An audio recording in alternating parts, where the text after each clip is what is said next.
now I got some space in there, right? You need some space so that you can maybe do a little meditation and look inside and just start determine what areas might you want to start working on or something like that. Oh, now maybe I'm one of the guys that your mother's warned you about, like just looking deep into you and challenging you with something like this. Gina's about to cry. She enjoyed that so much. You enjoyed that way too much.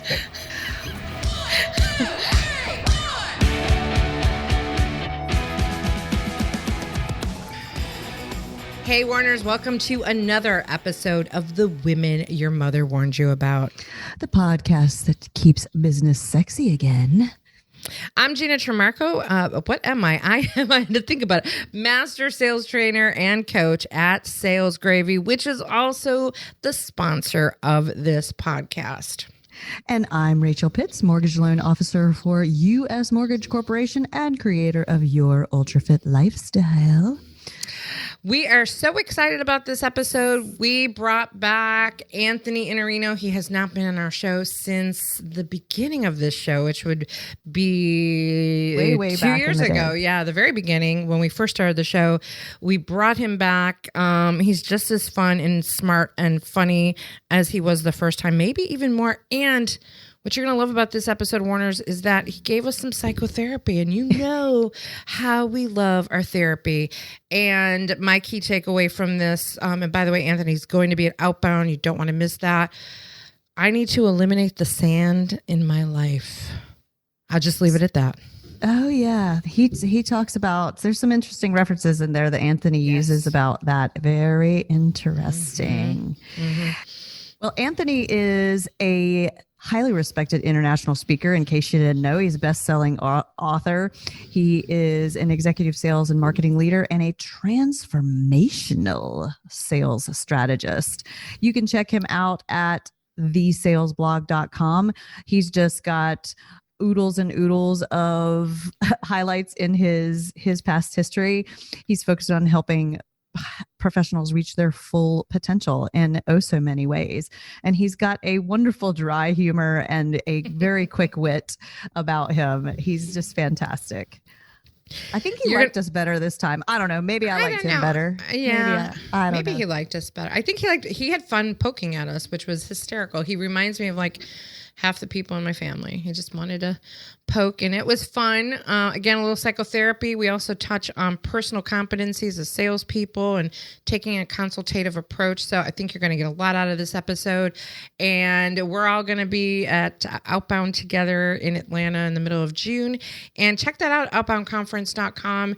And you could use our Warners 100 promo code to get some money off. And if you can't go to Atlanta, you can do it virtually, which is super cool because Rachel and I are going to be live streaming from Outbound so you can see and hear us if you buy a ticket to Outbound. So sit back and enjoy this episode with one of our favorite guys. We have a lot of favorite guys, but one of our favorite guys, Anthony Iannarino. We're so excited to have you back with us, Anthony Iannarino. It's been a long time. It has been a long time. And we've known you longer than Jeb. So there's that. Really? A little bit. Yeah, I think we had Anthony. Yeah. Because we had Anthony on the show before we had Jeb. I saw Anthony as a pathway to Jeb. I might have been using you a little bit. Truth be That's told. exactly the kind of woman my mother warned me about, like the kind that would take advantage of me. Exactly. But I don't think you led us to him. I think you may have said he's a busy guy. Have you noticed he's a busy guy? Have you noticed that yet? He's made Gina a busy girl. Yeah. It's so funny now because he gets on me about my schedule. I'm like, I'm just following the book. He's like, there's no room on your schedule. I'm like, there is if you look at it. Things can be moved. I just don't give white space because people hijack it. And I need to be efficient. Yeah, he exhausts me, honestly. And you love it. And I love it. I never found anybody with the energy. I'm like, I thought I was like a Tasmanian devil. Somebody recently, I didn't tell Jeb this, somebody started referring to me as Jabina. Ooh, I don't know if that's good or bad. I don't think so. I don't know. I don't think Jabina works for you, Gina. I don't think Jabina's gonna work. But I remember the first time we had you on, and we really weren't using you. But I'm like, yo, he could get us there, maybe. We figured out, Jeb. All I had to do, like after 30 text messages and emails, was, hey, love your book. Want to come on the show? And I hadn't even read in one of his books. He says, like, if you talk about his books, that's how you get them. And he replied instantly, and that's how we kind of, so to speak, got in bed with him. And then it was like every time he had a book, which is often, come back to the show. Right. And that's what worked. And I remember when we had you on the first time and we were talking, I forget which book we were talking about. And you're like, the foreword was really good. Of Jeb's book? Yeah. Yeah. We're like, yeah. You're like, I wrote it. Sales EQ, I think, maybe. Yeah. I think I wrote the foreword to that one. Yeah. It's been so long. And Sales EQ, I think, is Gina's favorite one. Is that correct? That's hard to say It now. depends on, it depends on the day of the week, honestly. Like, because I just got out of a teaching negotiations class out of Inked, right? And so then it all gets blurry. It really depends. Ask him where he got the name for Ink. I know the answer to that. Yeah, me too. It was yours, wasn't it? It was your idea, and you let him have it. Is that correct? That's true. What a giving guy. He's like, I'm struggling with a name for this. And I'm like, I got one. Look at He goes, that. what is it? I said, Inked. He goes, can I have that? You can have it. I'm not going to use it. I was going to use it for my second book, but I thought that was going to be the name of the second book, but the publisher didn't let me have that name. So I was like, might as well give it to Jeb. Did you negotiate a royalty? No, doesn't work that way. Yeah. I was just curious. It's a gift to a friend. That's what you do. That is nice. I like that. Speaking of books, anything new on the horizon? Yeah, the book is going to be called Leading Growth. I'm right in the throes of writing it. And then probably come out, I don't know, maybe 5 or 6 months from now.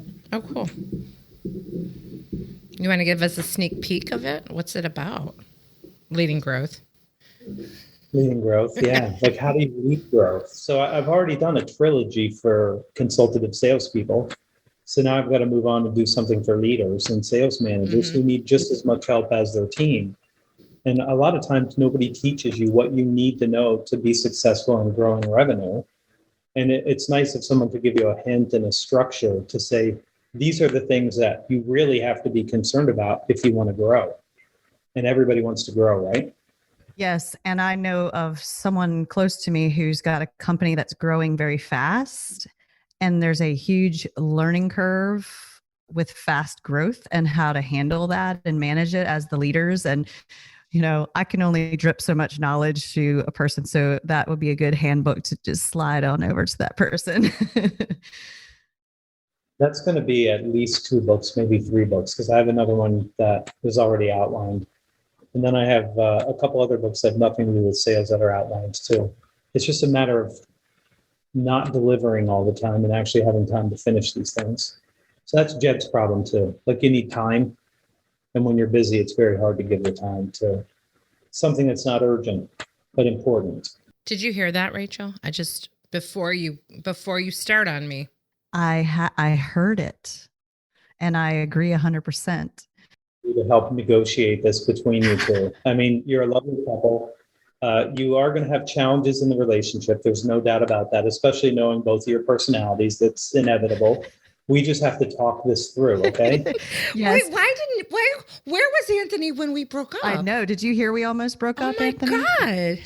No, I didn't know that. Well, rewinding for a second, when you mentioned all the books that you're in the middle of writing, Gina knew that I was going to pounce on her about finishing her first book, at least one of the first couple of books she has on deck, because she has such great stories. So anytime anyone mentions working on a book, I always give her a little poke. And so our breakup, I basically tried to break up with Gina via email. How rude. So rude and cowardly, so cowardly. I say something like, Gina, it's not you, it's me. No, she said, Gina, I'm it's just you. trying to find myself. No, it's Gina, it's you. Not my proudest moment, but so then we had a good talk, a very long talk, like it should have been done. And it actually, I think the almost breakup has strengthened our relationship, because there were just, relationships are hard, any type of relationship, and a business relationship is no different, because you're talking about two humans who have sometimes different priorities and different issues in life going on. And it's just strengthened our relationship. And that can work in a business relationship, or even in a sales relationship, because I've had that happen recently, that I had a client, things did not go well in terms of this mortgage closing. It was like not a good scenario. And after the fact, I called the realtor and talked it out with her. And, it's actually strengthened our relationship. Even though things went poorly, it's better now. So adversity creates depth in relationships. Well, when everybody's trying to get a refi, it's hard to get those things done, right? Yeah. Right now, the refis aren't as amazing as they were this time last year. It was like an avalanche. So we're still doing it though. There's so much emotion in that one. Yeah. With mortgage. Lots of emotion. It's actually, there's so much emotion. It's helping me to handle people's objections and people's emotions, because it gets so emotional. I'm actually getting better at it, which is really interesting.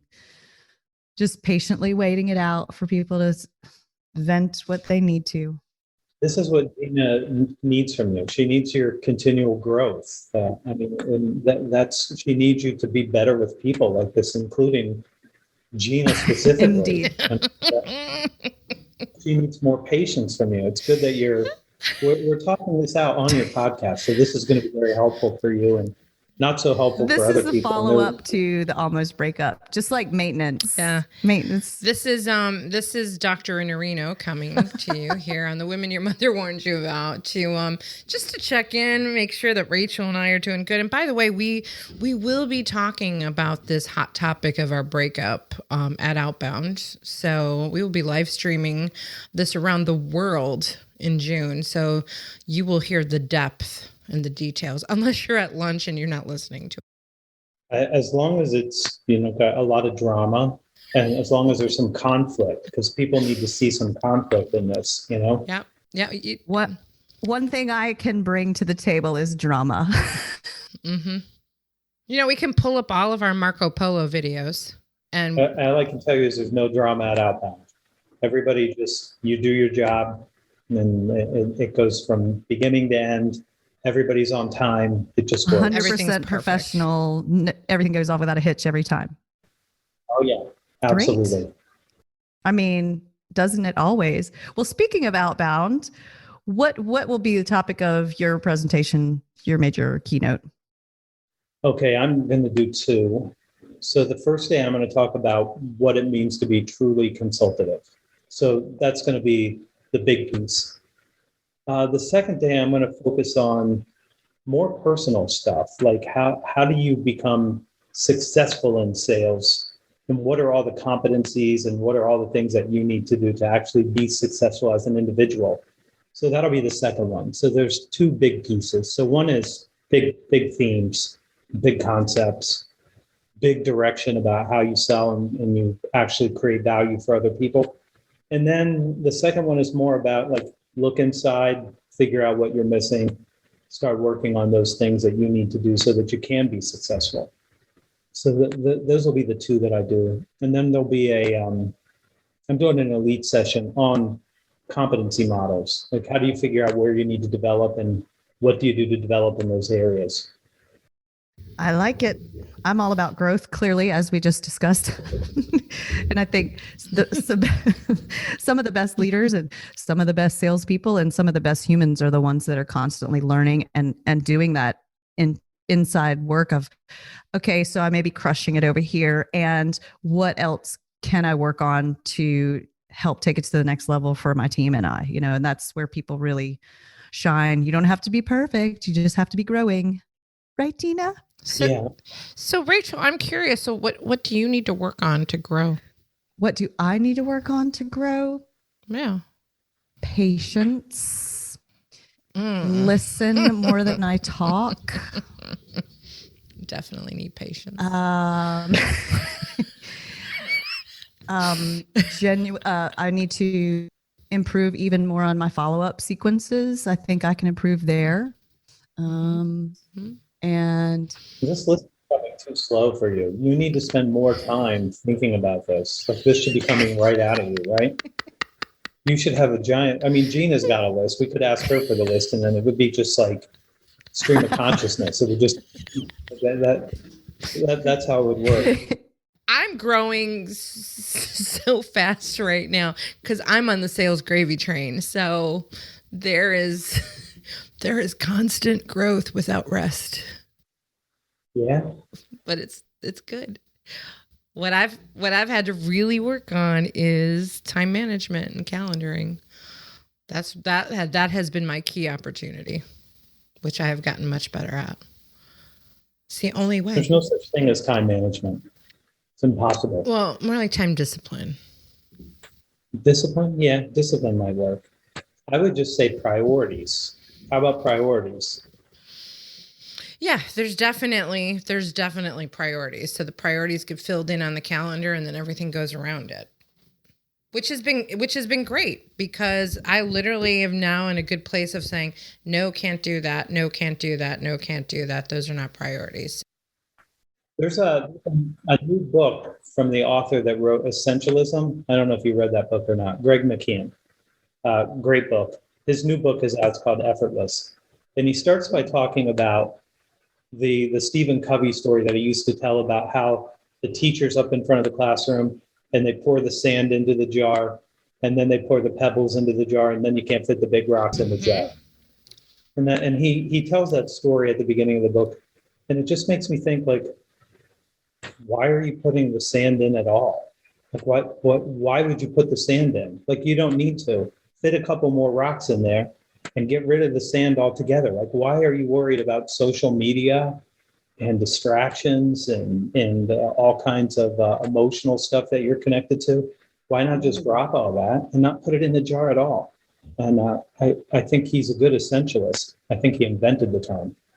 But when I thought about it, I was like, stop putting stuff in that jar. Don't put anything in there. Because if you don't put the sand in, then you get margin. Now I got some space in there, right? You need some space so that you can, Rachel, I'm not directing this at you exactly, but maybe to do a little meditation and look inside and determine what areas you want to start working on or something like that. Oh, now maybe I'm one of the guys that your mother's warned you about, like just looking deep into you and challenging you with something like this. Gina's about to cry. She enjoyed that so much. You enjoyed that way too much. Dr. Iannarino. Now I'm like, now that we've invited those other men, I feel like we need a third man for our one of our sessions. He doesn't know about that yet. We already talked about this because we thought that Anthony would have a little bit too much going on at Outbound, but that doesn't mean we were very particular about who we selected, and I even messaged Jeb because I don't want him to think I dissed him, but I'm like, he's not going to have time for that. Yes. But you had enough Jeb already, haven't you? Exactly. I don't want him to feel like he's not included. He said something about right on the other side of that wall too. He said he might put on a dress and ambush our live stream. Who knows? It could happen. That would be amazing. I love that eliminating the sand thing. That is so deep. This is very deep. I don't know. It's just, I don't know how deep it is, but it just, when you start thinking about it, you need margin. You got to have space.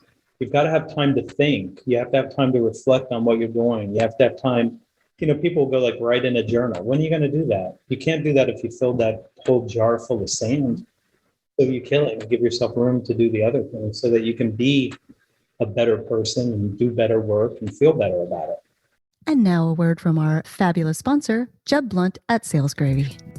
Hi, this is Jeb Blunt. There's a reason why thousands of sales professionals and top companies across the globe hone their sales skills at SalesGrave University. You see, SalesGrave University is different than most learning platforms. First, we have live courses taught in a virtual classroom by our master trainers that start almost every single day. And our e-learning platform is populated with hundreds of hours of sales training content produced by some of the top sales trainers in the world, including Gina's spontaneous selling course, which is worth checking out. Now, I've got some good news. If you've never taken a course on SalesGrave University, if you're a new user, you can take your very first course for free. That's any course on the platform, absolutely free. Just go to learn.salesgravy.com. That's learn.salesgravy.com, or click the e-learning tab in the top menu at salesgravy.com. Pick out your course, and when you check out, use coupon code FREECOURSE to get that course for free. That is free course to get your very first course for free. Speaking of Sales Gravy University, go check out salesgravy.university and see some of the courses that I'm teaching. Just scroll through the university and click on them and you will find me and sign up. I'd love to have you there. I haven't been journaling, and he had to bring this up and make me feel worse. Well, so two things that I thought of while you were speaking, Anthony. One is some audio that I was listening to lately was citing different high achievers, and Joel Osteen came into play, and, you know, love him, hate him, whatever. He focuses his time on writing this great sermon each week, and then he blocks off his time. So here's the time to write this great sermon. Here's the time to learn this great sermon. Here's the day I do interviews. And then Sunday, obviously, he's doing the sermon. And that's a good example of, he takes everything else away. He says no to everything, all the other stuff, because that's his main thing. And he probably doesn't dump the sand in, like you said. And that's most of the time, someone like me is running around adding too much sand because I see space that I think I need to put sand in, right? As opposed to, like you said, just leave that space so that there's room. Yeah. Gina, leave some space. You said I was talking to Rachel, but I was trying to give you a message indirectly, if I could. I mean, maybe. I mean, I could probably use a new coach. Are you for hire? Maybe we need to do some regular coaching and counseling sessions. No, I'm afraid I'm trying to leave some room in my jar. I need some. Nicely done. Fine. I'll find another coach. You're the coach. I don't need you. Stop it. Coaches need coaches. That's true. I have multiple coaches as a coach. You have a coach 2 rooms away from you right now, I think. Right? That one? Well, yeah. I mean, he's a good coach. He definitely, he is a great coach. I just don't get enough of him. I imagine you have a tough time interpreting what he asks you to do because of the lack of directness. So that what a great reaction from both of you. I don't know if it's a good job. Wait, this is us on a tangent. Okay, favorite Jeb Blum phrases. Come here. Stand there. You failed. You failed me. Yes, you are correct, Jeb. Second one. You fucked that up. You are correct. That's a technical term for not achieving something either in the way that it needed to be done or in the time, right? And my response is, you are correct. I own that. Period. End of story. Okay. Where were we? Good coaching for you. That's coaching that there's a lot of people would pay good money for that. You have to, if you're a coach, then what you have to do is recognize the approach that the person being coached needs from you. And sometimes they need a really strong hand. You know, sometimes that's what's necessary. That is so true. And I think that's why I don't take offense to, and he always surprises me too, because when it's only happened like maybe twice or maybe 3 times. I don't count the first time. The second and third time I will count. The first time wasn't really my fault, but the second and third time, I can handle it. Number one, because that's fine, and then I know how to push back. And I go to a certain person named Carrie and go, how do I deal with that? And then she advises me, and then it's all good. But yeah, I think you need you need a coach that knows how to work with you. Right. And even in my coaching, I'm like, do you want me to be a tough ass coach or do you need me to wipe your tears coach? Yeah. You're not a wipe your tears coach, really. Sometimes I am. I've wiped your tears. You watched me cry and went, okay, so you done? Let's do this now. And you know what, Gina? Anthony is right, because Jeb coaches you the way that if he was wishy-washy, you wouldn't respect him so much. I think that's part of why you and he get along so well, is because he's able to be direct with you and you're able to handle the directness and manage it. Yeah. And when I cry, I leave the room.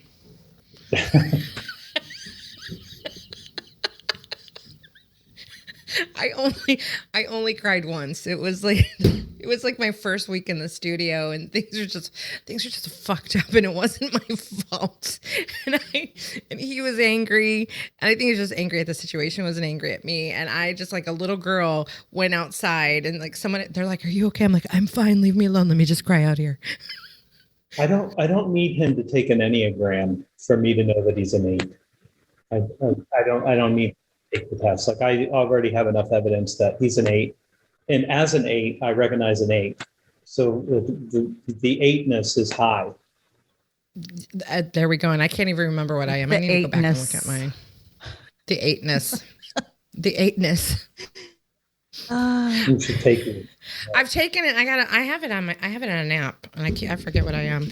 I don't know. I'm a 5. I don't know. I don't remember. A 5. What do you think I am? If you had to analyze me? I don't know you well enough. You certainly act like you do, because you want to give me all this advice and tell me. Well, that's just because I'm playful. And I know that you guys are playful, and it's much more fun if we're playful, right? It is so much more fun if we're playful. So much more fun. We love playful. I want to go back to, you talked about personal competencies, and that's one thing that you're going to talk about.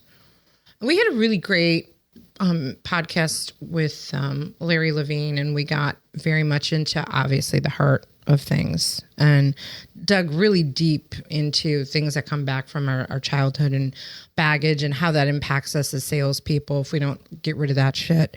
So I'm curious, could you share with us maybe one thing that salespeople could be working on from a personal perspective? You can't get rid of that, though. So the first thing is you can't get rid of it. I mean, it's the worst thing that you can do, is to try to get rid of it. What you have to do is just change the frame that you look at it through. So the horrible things that happened to me are the things that made me what I am. So I look at them only through adversity is what built me. So I have a logo. It's a hydra. It's 3 dragon heads. And it's because if you cut a hydra's head off, it grows back 2 more. So the more you harm me, the stronger I get. And that's one way to look at it in a healthier way than to say, I'm going to try to repress this thing that happened. So what happens when you repress? A lot of this is in like shadow work, where you have to look at those things and you have to recognize it happened to you, or it was part of you, or something. And you just decide, I'm going to determine what this means for me, not in the event anymore, but now in how I'm going to choose to view that event. And if you survive the event, then you survived it. So that's good. But then you can decide, did I grow from it? And it's post-traumatic growth syndrome. It's not post-traumatic stress syndrome, it's growth syndrome. So this thing happens, and your response to it is to adapt. And so I never would tell you to get rid of that, because I think if you study psychology and if you study Zen Buddhism, what you'll find out is the more you try to repress whatever that was, the more it comes out through you. And the more you try to resist it, the more that it's going to come out through you. So you have to acknowledge it and recognize this. So I had a Zen master who told me, I was explaining a negotiation that I was in, and I had a difficult conversation with the client. And I finally said yes to what he wanted, and then he moved the goalpost. And then I was like, if I did all that, now he moved the goalpost. So I was unhappy, and I explained my unhappiness. And I said, I'll see what I can do here. And then he moved the goalpost again. And so at that point, I said, you know what? We're not going to do business together. It's not going to work. I'm not going to be a good fit for you, and you're not going to be a good fit for me. We're not going to be able to do good work together. So I apologize for my part of the conflict that we just had. But I'm going to go ahead and move on. And I hope you have a good, I hope everything works out for you the way that you need it to. And I walk away. So I was on this conversation with a very, very well recognized Zen Buddhist. I mean, one of the very top people. And I said, well, I was unhappy because this guy was an asshole. And he was a difficult personality. And I don't know, like, was I too attached to the outcome or something like that? And being a Zen master, he said, do you want to know what I think? And I said, yeah, that's why I brought this up. There's about 30 other people listening to this. And he said, you may not like what I say to you. And I said, I asked you, I'm okay. I'm not fragile. You're not going to hurt me by saying it. And he goes, you're worried about him being an asshole when you're an asshole and a bully yourself. And I was like, wow. Okay. I said, so that went really fast. We got right to the point, as the Zen master would. And I said, look, the asshole part I agree with. The bully part's not true. I said, I'm not a bully. And he said, well, would you test that? And I said, how would I test that? And he said, why don't you ask some people that know you and care about you whether or not in certain circumstances you might be a bully? And I said, yeah, I'll do that. He goes, okay, well, let me know what you find out. Rachel, stop smiling like that. Just like that, that's just rude at this point. You're enjoying this far too much. So I went to my wife and I said, I want to tell you this story. I was talking to Genpo and I had this conversation. I relayed the whole thing to her. And he said to ask somebody who knows me and loves me whether this could be true from time to time. Gina, you don't distract me with this, with the facial gestures. And I said, I'm not a bully. And she said, you don't realize that when you're being an asshole, you're really a bully? I'll point it out to you every time you do it from now on. And I was like, this will be great for our marriage. Like, this can't possibly go wrong, right? And so I went back to Genpo like 2 weeks later and I said, Genpo, I'm not gonna exhibit those behaviors anymore. I understand now. I'm aware of this. And he goes, worst thing you can possibly do. And I'm like, how could that be the worst thing I could possibly do? And he said, why do you have the propensity to act that way when you're bullied? And I'm like, well, I was bullied when I was a kid. And I found out that if I didn't start to just immediately fight the person that I was about to be attacked by, I was going to get in a fight anyway. So I started to just react this way to bullies. And he said, that's the way it serves you, but that's only in those circumstances. So when does it make sense and when does it not make sense? Because you have to choose when you're going to take a certain approach. And if you're defending people who are going to be harmed, that's the right thing. So the Enneagram 8 is called a challenger. It's also called the protector. And some of us are just wired this way that we don't like to see injustice and these kinds of things happen. So we engage in an aggressive way sometimes. So that's something. And if you're aware of it, then you can deploy it appropriately. So when you start thinking about competencies, I mean, one of them that I would argue is important for salespeople is not to be conflict averse. So that's difficult because that could just be your upbringing. But you are going to have conflict when you tell a client that they need to do something that they don't really want to do. But your job is not to give them what they want, but to give them what they need. So they might want to hear you tell them that they can have everything that they want without having to do anything on their side and without having to make any changes. But when that's not true, then you have to go and be the one that tells them that their baby is ugly and that you could put a bag over its head or tie a bow on there, but it's still an ugly baby underneath that bag, even if it's wearing a bow. And we have to do something to improve your baby. And some people don't want to hear it. They want you to tell them what they want to hear, not what they need to hear. So one of the things about being consultative is you have to tell the truth. My friend Howard Bloom, who wrote the Lucifer Principle, one of the best books you could ever read, says the truth at the price of your life. And I'm like, well, we don't have to go that far. How about the truth, even if you lose a deal? But even if you lose a deal because somebody has unrealistic expectations, you have to tell the truth, because that's what we do when we're consultative. We tell them this is what the reality suggests, and if you don't like that, you're going to be struggling for a long time. So the other competency that we might talk about to balance this is diplomacy. So something that's sometimes missing with the kind of women that you're. I was going to say, are you talking to me now? I was just hinting that there is a propensity to sometimes be direct when diplomacy would be a better way to help somebody understand something. And Rachel's just, I have no idea how much that she's is enjoying herself, great. but her face sort of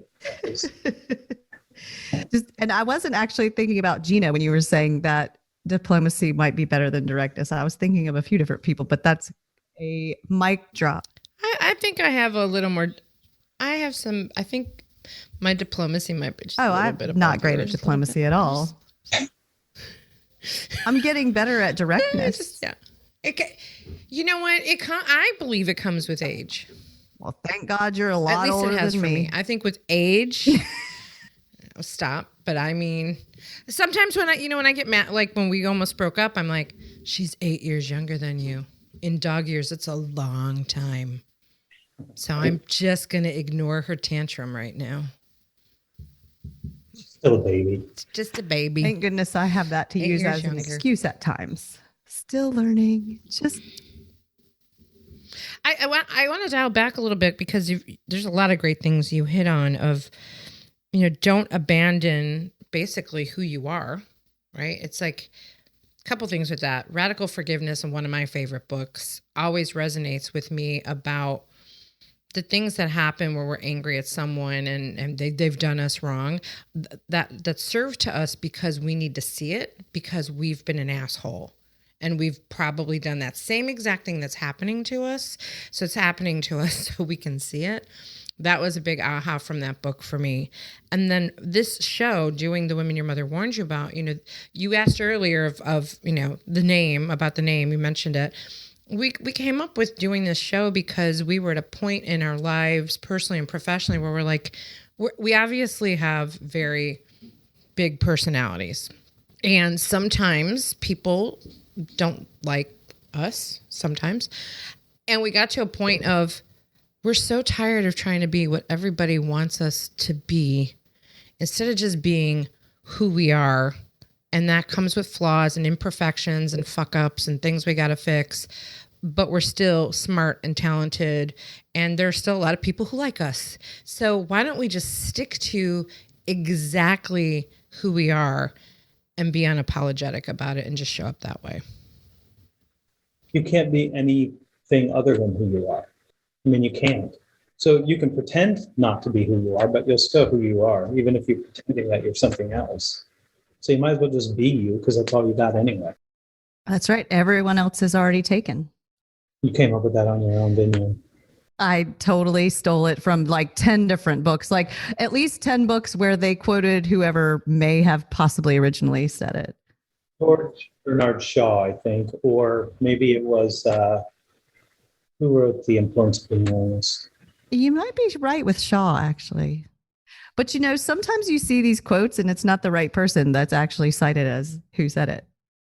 Yeah, I see the one on Facebook all the time that says, Abraham Lincoln says, make sure that you change your password or something. I think it was Lincoln that said that, but it's always funny to see those. I've been obsessed lately with Tim S. Grover's book called Relentless, and he was the coach for Michael Jordan and Kobe Bryant and all these things. And there's one section of that book that's fascinating because he talks about harnessing your dark side. And it's a little bit in line with what you're saying, Anthony, that the parts of us that we think are bad or that we've been told our whole lives is bad, that it's not going to go away. Like no matter how much therapy I have, my aspects of my dark side, which I'm very familiar with, they're just not going to go away. So to look at it as, okay, how can I actually use this in my uniqueness and harness this power when I need it, be able to control that dark side, but to not just keep trying to shove it away and put it away like, oh, I finally mastered that part of my personality. It's never going to come back. I'm never going to be an asshole again, which it's, as you said, it's not happening.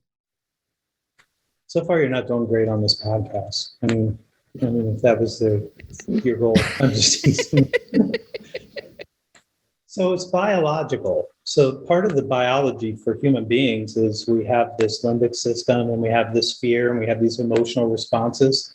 And a lot of it is just, it comes out when that part of you is triggered. and it's there to protect you. So this is like millions of years of evolution for you to end up where you are right now. You can't get rid of it. You can't get rid of it. It's part of you. You know, I was watching a lot of the stuff that was going on over the last couple of years where like toxic masculinity. And it's like, well, okay, but that masculinity is what caused guys to get in a boat and attack the Germans in World War II with incredible violence to protect other people. So some of this stuff is just part of us as what we are. So you have to look at it and say, when is it useful? When do I need to be protector? And when do I need to be okay with things going some way different than what I wanted them to do?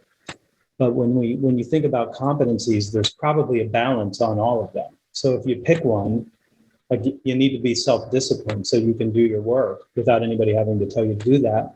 But you also have to give yourself the freedom, you know, to not do your work when it doesn't make sense for you to do those things. So there's a balance in all these things that you have to figure out. When your competency is one-sided, like I'm not conflict averse and I'm not diplomatic. Okay, you got to work on the other side of the conflict aversion. Like the other part is be diplomatic enough that you can help people change without causing them to feel like they have to protect themselves from you and put their hands up. You know, you want to keep their hands down. You want them to feel like they're not being attacked so that they can actually try to work through things with you. And I'm back to talking about consultative selling. It all circles back. Yeah, it's amazing how that works. It's all a balance. I had a second call with a prospect yesterday because the first call was I couldn't wrap my head around. Like she has a majorly big problem that like literally set me back to I'm like I need to gather my thoughts and get back to you on this to talk it out. And in the second conversation, because I can't really share too much about it, but it's bad. And at one point I said, listen, I don't care if you don't hire us to come in and fix this for you, but whatever you do, you need to get so far away from that person that you're working with, like immediately, because, and her was like, I know that. And she was like, cause you could tell there was emotional scarring from something else. She's like, I know I need to get away from this, but I've already put all this money into this. And I feel like I need to continue going. And we've heard this over and over again when we're selling. And I said, you're only going to do more damage by following through with this. And I got so heated. I got so emotional about it because I could see what she couldn't see. And because the emotions were just blinding her. And that was and then I felt bad. And after I did that, I'm like, this is a prospect. It's not even a client. I can do this to clients. But I said, I am so sorry. I said, I am known for having a little bit of a harsh, tough personality as a coach and consultant, but you're not even a client yet. And she said, no, I needed to hear that. Fear. Mm-hmm. Fear of walking away. That's it. Yeah. Yeah. Sometimes you need somebody to tell you it's okay to do that. Yeah. Yeah. So I was not diplomatic then. Well, you make a good point of if the scenario is so bad that it's going to create worse damage by sticking around, then get out. And people do that all day long in personal relationships and business ones. Oh, but I've sunk so much money into it already. Like, all the time. So Anthony, in the past,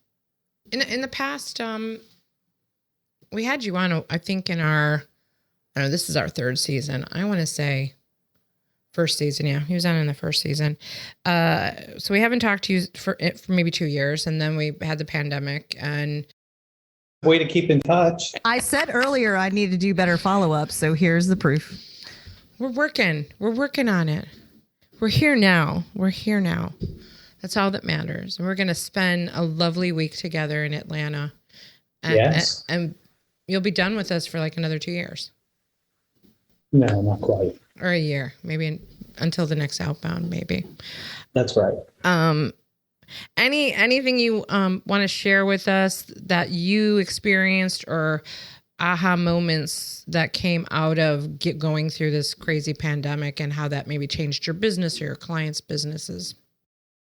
Well, I don't know that that's as interesting as what I gained from it. So, like Jeb, January, February, nonstop and Yeah. back and forth across the country, just a lot of movement and a lot of work. And then all of a sudden it stops. It just immediately came to a stop. So I'm home now, and I had some kids that were coming back from college. So I had a lot of time with my kids. So that was great. But I would tell you my reaction to this is that the first thing I did is I took money out of the bank. I don't know if you've taken money out of the bank, but it's hard to do. I just asked for $5,000. They're like, what are you using it for? And I'm like, to bribe people for food when the pandemic hits there. This was like the first week of February, and people had no idea that it was coming. But I'm watching it in Italy and Germany, and I'm like, no way it's not coming here. Like, that's not possible. My wife's a nurse, so we already had like boxes of N95, and she won't go anywhere without whatever it is that you rub on your hands, whatever that stuff is anymore. Antibacterial. Yeah, so she always has that. She always has, because she's a nurse. So that's their thing. They care about that kind of stuff. And I got to spend a lot of time with her, and I got to have dinner with her a lot. And then, so we were always home together. So that was really nice. But the interesting thing that happened to me is that LinkedIn blew up and Twitter blew up and my email blew up, all with the same thing. Should we stop selling right now? And I'm like, what a weird reaction to have. Yeah. And when people are in a time of need. Like, so I had to start explaining to people, like, when you go and you help people when times are good, you're obligated to go back to those same people and help them when times are bad, when they really need more help. And when you decide, like, well, I don't want to have an uncomfortable conversation with them and they're under stress, well, guess what? That's the price of admission to the relationship that you have with individuals. Like, if you only show up when it's easy and when you're going to get paid and you don't have to stretch to do anything, you're never going to have the relationships you're capable of having as a salesperson.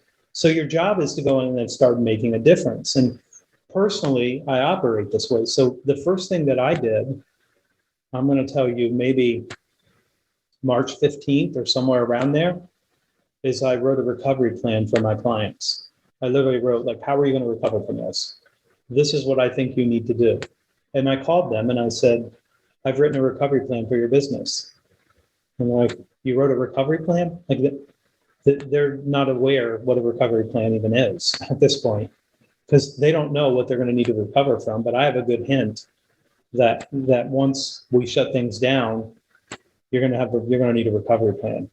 So I immediately showed up and I said, I've built a recovery plan. I want to deliver it to your teams. And so I started doing that just to make sure that people went and had the conversations they needed to have with their clients to give them the most help they could give them at that moment. So optimal, not even close. Difficult, 100%. Very, very difficult.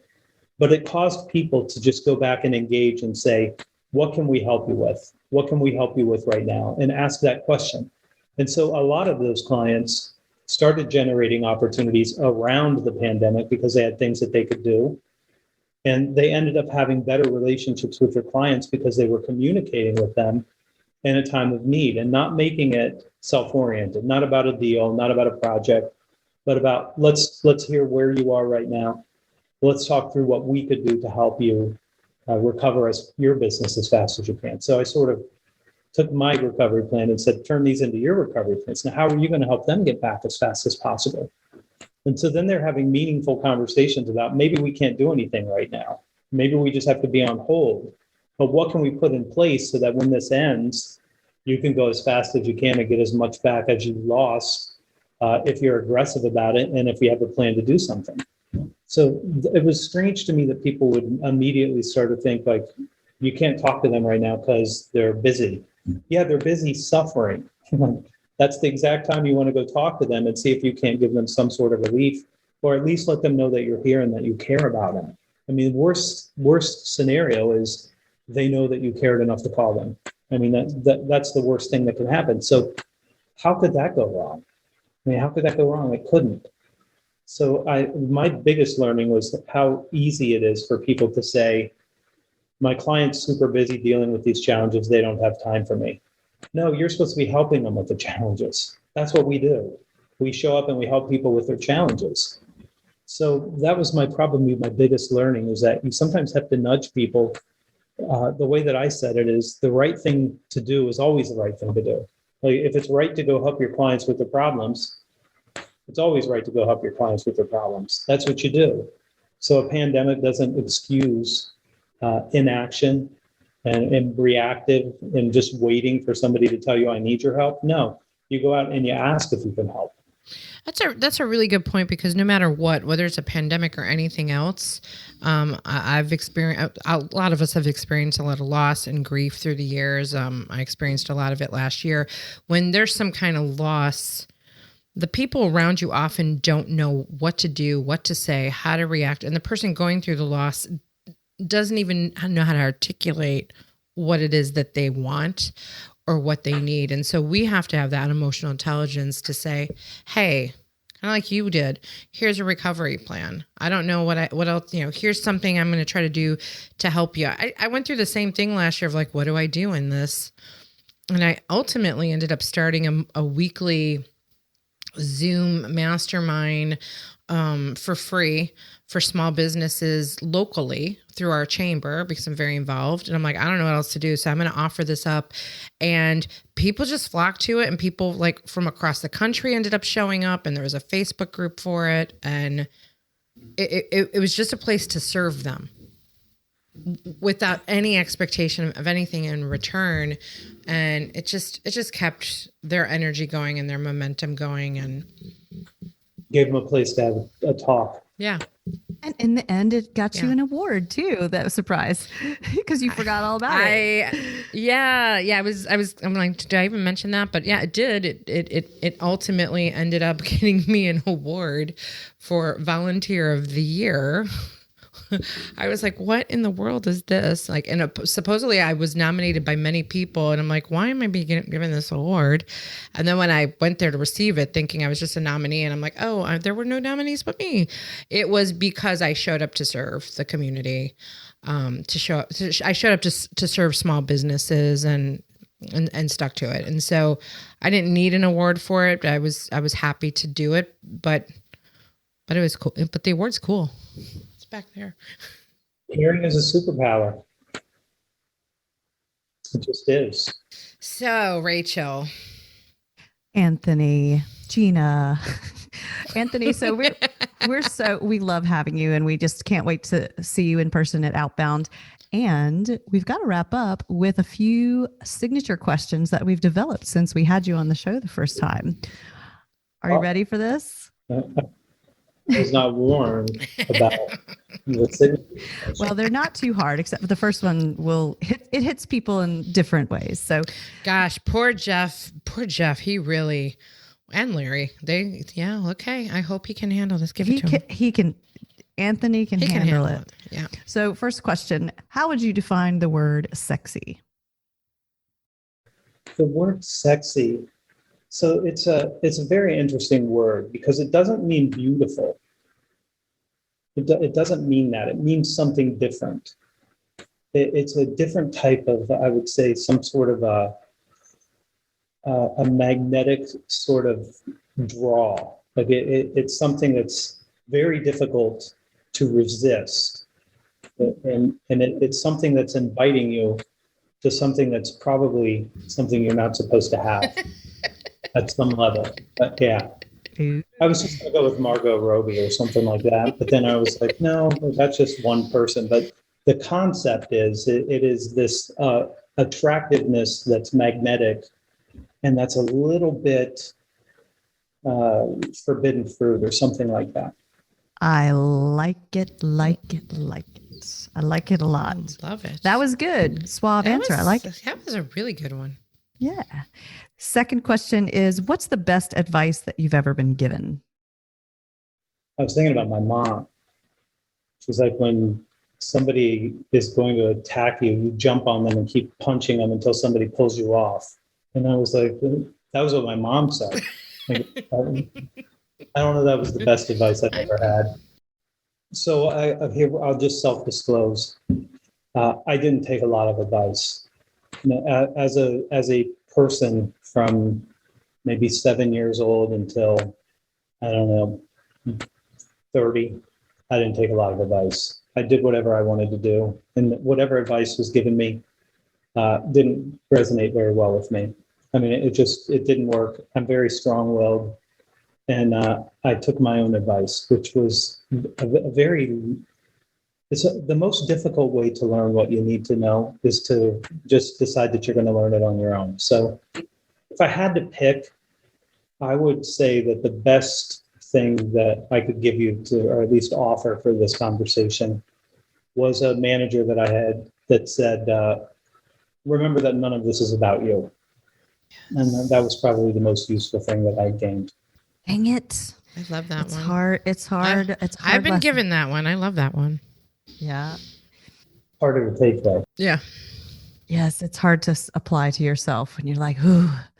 All right. Last question, Anthony, is what advice do you wish you had been given or given sooner? I have this, so I have no regrets. I have zero regrets in my life. All of the mistakes I made, I treasure every mistake, all of them. There's not one that I would go back and change. Not as even if I could. Like, let's say I go back and I talk to my 14-year-old self. That guy's not listening anyway. But it would have been nice if I was 14 and I was walking through my apartment complex and maybe, let's say, a Maybach pulls up next to me and the back window comes down, right? And then a guy says, hey, you're smart, you're aggressive, you should start a hedge fund. And then that would be the last thing they say, and the window would just go up. And then I would be struck with this idea that I have to start a hedge fund. Like, that would have been really, really helpful to me to have that direction at that particular time.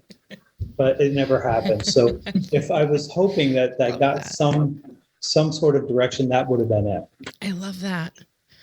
So any 14-year-olds listening right now, maybe you should start a hedge fund. Start a hedge It's fund. not a terrible idea, especially if you started at 14. It's not a terrible idea. Well, my husband's son is 15, so it's not too late for him to start a hedge fund. Yeah. You need somebody to drive up, though, in a Maybach. I know. I'll do it. Get me a car. I'll do it. You know what? He wouldn't listen if you like somehow were able to come into the video game like as a superhero or like drive up in the video game and do it there. He would listen. Okay. Well, hey, we know how busy you are, and it's time to let you go. We appreciate. Yeah, but I have margin because I didn't pour the sand in my jar like you have with all the calendar stuff that you got. Stop. Okay, well, that's my key learning here, and I'll talk about that when we do the intro to this show after you go. I will that'll be my takeaway from this. I'm going to get rid of the sand. Always so fun to have you on the show. If people want to reach out to you and connect with you, what's the best way to do that? thesalesblog.com. Okay. That's the one place to go. Sign up for the newsletter. Go check out thesalesblog.com. I'm on the list. I read all the things you send. So thank you for your wisdom. We can't wait to see you at Outbound. We're like 6 weeks, right? Something like that right now. Yeah. We're getting close. Yeah. So it'll be super fun. So thanks again to Anthony and Iannarino for being on The Women Your Mother Warned You About. We love you. So social distancing for everybody else, but not for us. That is correct. All right. Just making sure. Yeah, we hug. If that's okay. Then once again, thanks to Anthony. Thank you, Warners, for listening to this episode of The Women Your Mother Warned You About, sponsored by Sales Gravy. And if you want to know more about Sales Gravy, go check out salesgravy.com. If you want to come to the Outbound conference, you could use our special code Warners100. You go to outboundconference.com. And I'm Gina Tremarco signing out. Rachel, you got anything else to say? Anything else you need to know, you can find at womenyourmotherwarnedyyouabout.com. Awesome. Bye, Warners. Bye, Anthony. This really will get serious soon. Yeah, it doesn't have to. I don't think anybody wants it to be serious.